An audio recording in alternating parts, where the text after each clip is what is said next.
Yeah, he didn't that's have what the I heard. rules. Yeah. Yeah, so yeah, I can definitely recommend. I know you're super busy, but if you ever have a time, just throw it on and watch it every now and then. And I'm actually going through the original series right now with another group, the Search for Trek, and we're actually doing what's called running the franchise. And so we have started with the original pilot, the on-air pilot, and actually just before we got on here, we just finished watching. I knew I was going to forget it, so let me just go look that up real quick. What it was, we're causing a no, nope. The Return of the Archons. Yeah. Which is actually Great episode. It was Landru. Yeah. It was a good episode. And I'm looking forward to our Tuesday night episode because we get to watch Space Seed. Oh, yes, of course. Yeah, you're going to have Khan and all that. Yeah, that's awesome. The introduction of Khan. And great episode, really fantastic. And Ricardo Montalban took that character to even greater levels, obviously. And in the best Star Trek movie ever made in Wrath of Khan. So that is one of my favorite movies.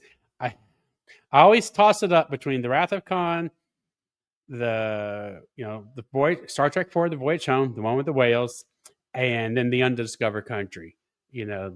The Star Trek even numbered Trek movies. Yeah, I know. Best. I know. And that's something I'm actually working on with our channel is I'm getting the group together right now, and we are going to.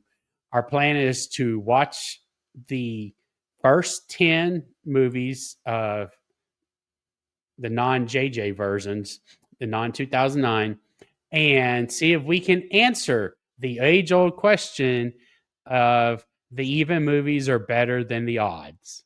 And so it should be fun. So we got 10 movies to watch, and we're going to go through it and see what we figure out.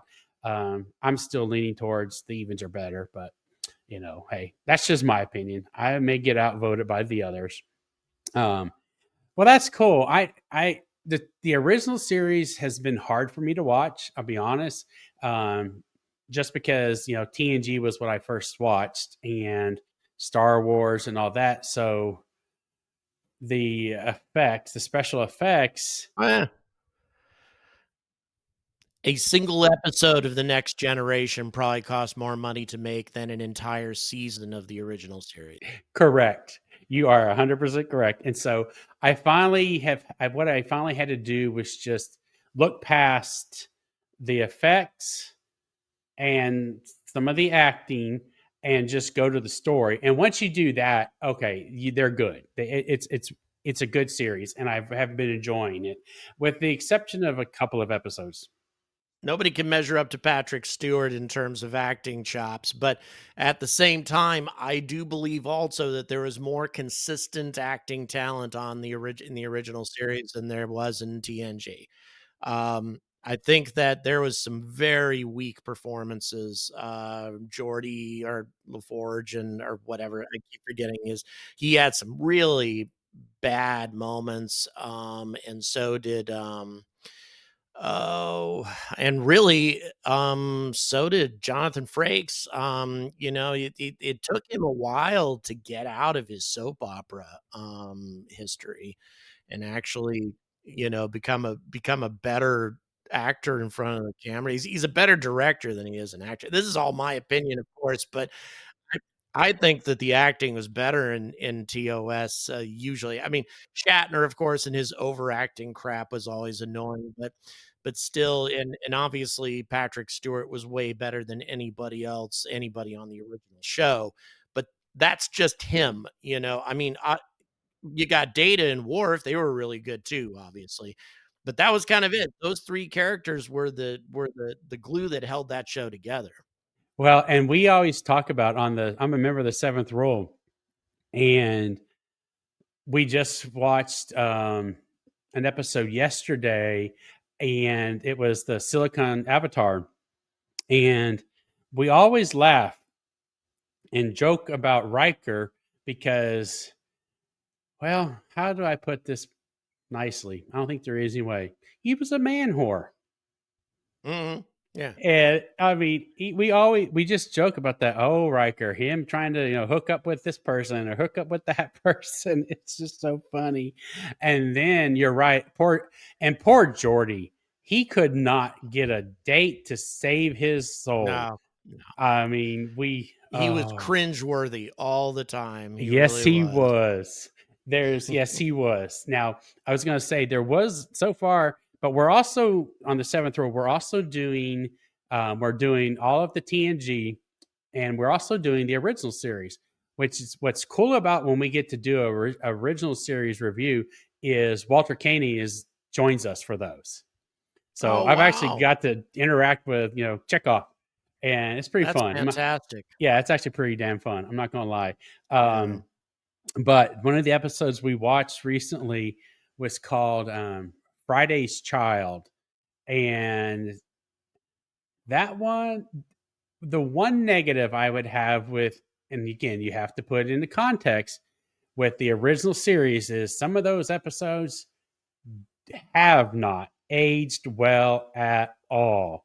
Oh, what And he gives, the pregnant chick a right cross? You have yes, to remember that a woman wrote that episode. That was one of DC Fontana's best episodes, in my opinion. Man, she did a good job with that one.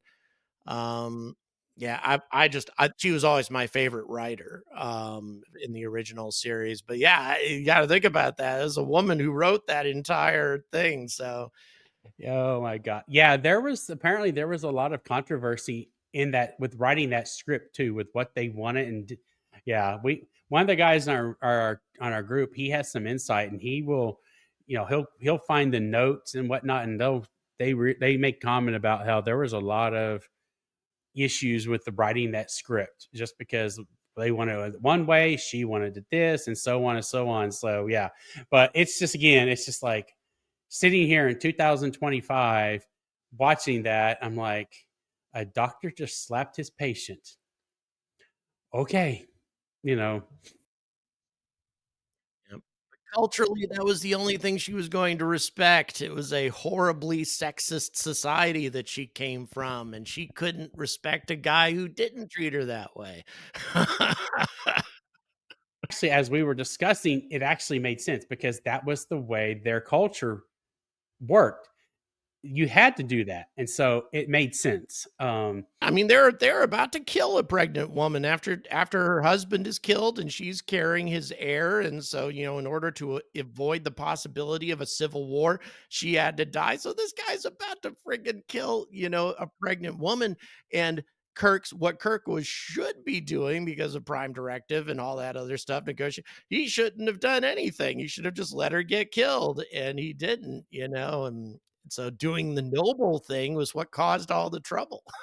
It was, and it's and you say the prime directive, and that's something that we got to talk about. Is you know, I mean, how many times did they break the prime directive, and and what does that mean to you personally? I mean, if it does mean anything, the prime directive.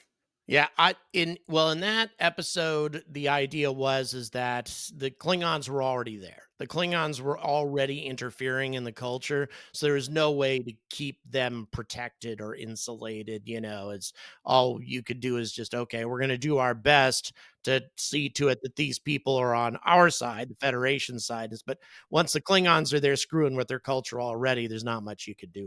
True.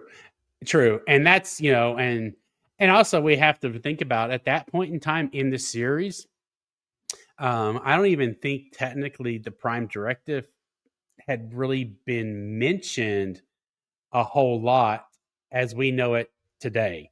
You know, It started getting ridiculous. They started applying the Prime Directive to societies that had warp technology, in some episodes, like I think in Discovery, they started doing some of that. I'm like, what are you talking about?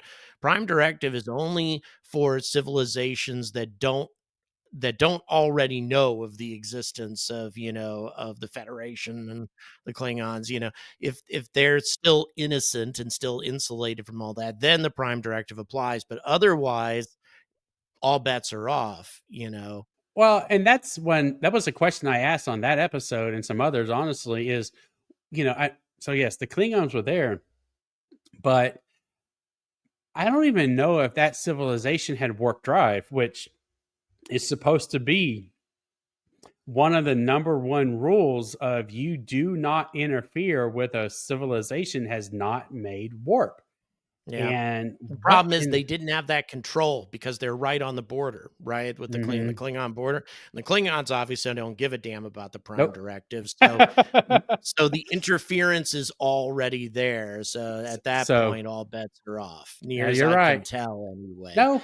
Anytime that you have a civil like, the Organians also, they at the time anyway, they thought that the Organians were a simple, primitive culture without any warp technology, but again, they were in that Klingon neutral zone area, and the Klingons had already interfered with them. So, not much you can do except, go there and try to help them as best you can and not screw them up too much. But if you are hands off, okay, we're not going to interfere with them. Well, then they'll be part of the Klingon Empire tomorrow. The Klingon will just take their troops in and take over. So Boy, I wish we could get you on some of our other chats because your TOS knowledge is phenomenal. I'm like, I love that show, I'll tell you. oh my gosh. I don't know the rest of the series quite as much, but yeah, TOS, I dig that.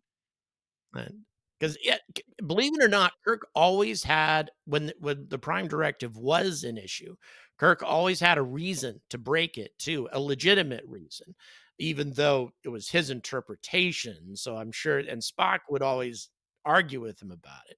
But with Prime Directive only applies to a developing culture that we could theoretically screw up. So in other words, if you have the Landru situation with a supercomputer that's running the society and not letting them advance, 50,000 years and there isn't a single technical or cultural advancement because this computer is keeping them, from advancing. That's not a natural culture. And so, therefore, we can interfere with that by Kirk's interpretation anyway, whereas, another captain might, or a Vulcan maybe, might have seen it differently. So yeah, that was he always had a reason, but it wasn't always a justifiable reason. And Spock, Oh, most of the time. Yeah.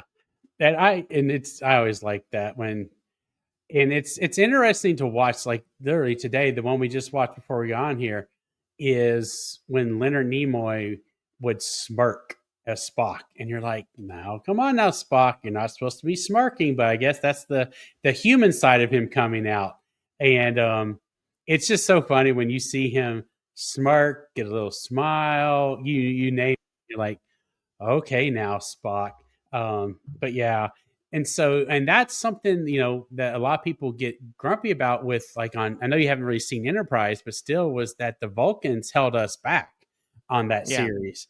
yeah. And I was talking to somebody, and I think they were probably in the right by not giving us the technology that they could have because humanity was not ready to go out in deep space Yeah. if they We're would have. warlike. We're Yeah. warlike species. I mean, when they Hmm. first came across us, we had just gotten finished with our third world war, for God's sake, and killed Yeah. tens of millions of people. I mean, I could see why they'd be hesitant Yeah, to unleash our kind on the galaxy. I know, exactly. And that's something I was at a convention or back in November, and we were talking about the whole vision that Gene Roddenberry had. And unfortunately, he envisioned we have to have World War III, and basically wipe off, most of the population. And that's what we were discussing is, you know, do we think that we will have to have a hard reset is what we were calling it, to even remotely get to that type of a society. What is your One would hope not. But at the same time, perhaps. But, the hard resets can sometimes be really hard resets, and there are many things about, a civilization collapsing at this stage, to where, it'd be hard to recover because our resources are getting more and more depleted all the time, mineral resources, oil, whatever. And so you blast the, civilization off the face of the earth and blast ourselves back to medieval times, the Stone Age or whatever. And then we don't have, enough coal or oil to have an all new industrial revolution to get ourselves back to where we were. So yeah, I don't know. I'll tell you well, I mean, the fall of the Roman Empire, I think, is probably the most significant event in human history I can think of that was a hard reset, with a corrupt civilization that essentially had to fall at some point. But when it did, man, it took centuries and centuries before society and technology and everything else had recovered to the point to where the Romans had it 2,000 years ago. Um, I don't know if I want to see us go through that again or my children go through that again, I'd prefer not. grandchildren, etc. Yeah, Personally, I'd rather not. Um, so I've got one question I ask everybody here, just as we're getting closer to the end, sure. is what Star Trek technology do you wish existed today? Oh my God. The one that I want to exist is phasers so I can disintegrate annoying drivers. No, okay. So having said that, it allows me to get my road rage out, and there's no evidence that the person ever even existed. It's just But no, aside from that, I would say transporters. That's a huge, huge thing. Because I mean, we talk about how, well, we already have communicators, our cell phones are actually more advanced. Well, not exactly. A cell phone can't reach orbit, especially if you don't have a network to support you. Star Trek communicators are more like satellite phones. And so we still don't quite have that technology. So that'd be kind of nice, is the ability to communicate everywhere, without a cellular network being in place, which Starlink is about to do, by the way. So that's a technology we're about to get. Actually, I take that back though. I would say warp drive. I really want to see what the Orion Nebula looks like up close, and I'd love to see a pulsar up close and black hole. Yeah, I mean, yeah, the ability to transcend the light barrier. Yeah, now that I'm thinking about it, that is actually the thing I'd love to have. and I agree. I My answer has always started with transporters for the obvious reasons to be able to get from point A to point B, uh, and a lot quicker. Um, And then I had somebody talk about replicators, and I was like, and at first I was confused, but then they explained. I was like, oh my god, yeah, you could Oh yeah. basically end world hunger in the blink of Yep. an eye. But Absolutely. again, you know, the reason why I asked that question about nuclear propulsion was because of we need those faster travel, and and that was why asked that because. And I think you did one or yeah, you did a video of Mars in 30 days or 30 Mhm. minutes. Wasn't it a 30-minute one? I did one on 30 minutes. Of course, I do that just to kinda, get some clicks and things, but Well, the yeah, but but the still. the tech it's possible. It's definitely Yeah. possible. I mean, and again, that's a thing that just blows my mind when you look at the Earth to Mars in 30 minutes, and that's assuming, of course, that we are at our closest approach to one another, our 2 planets, you can get there that fast utilizing a photon drive, but, that's still dead slow when we're talking about interstellar travel. Even with that incredible speed, the ability to get to Mars that fast or to get to Jupiter in 5 hours and all that, even at that incredible speed, it's still going to take 20 years to get to Alpha Centauri, the closest star. And yet 20 years to do that. So yeah, that's why warp drive. Yep, That's why we I need that. agree. I'm with you because I would love to be able to get out there and just go. Um, and then hell, who knows? Maybe not even come back. And, it's just, yeah. And, you know, and I'm going to end it with this, but I think that's why, well, I'm pretty sure that is why Elon is why he keeps on wanting us to be multiplanetary.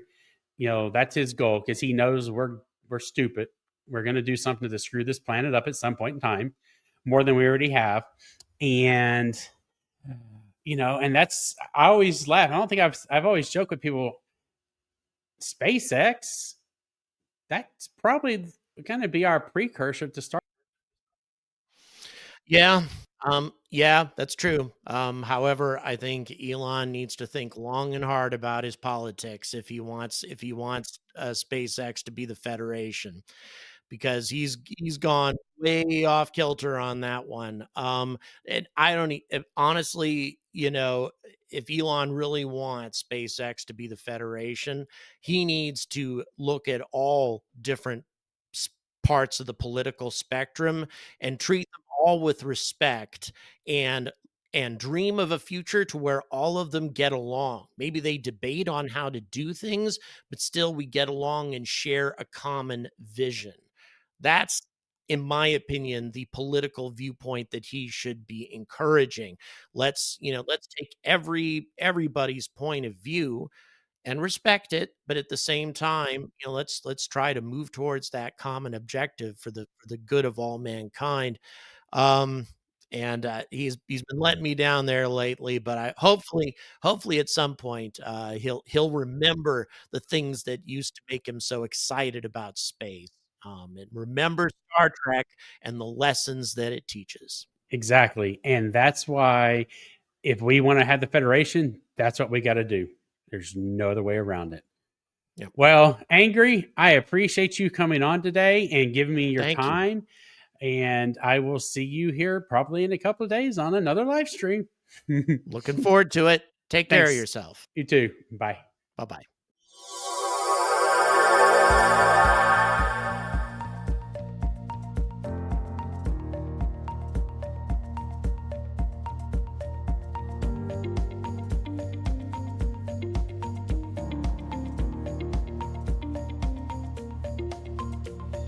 Thank you for watching The Transporter Room. For just $5 per month, enjoy ad-free access to this episode and all previous ones, plus exclusive bonus content. Sign up now on Patreon.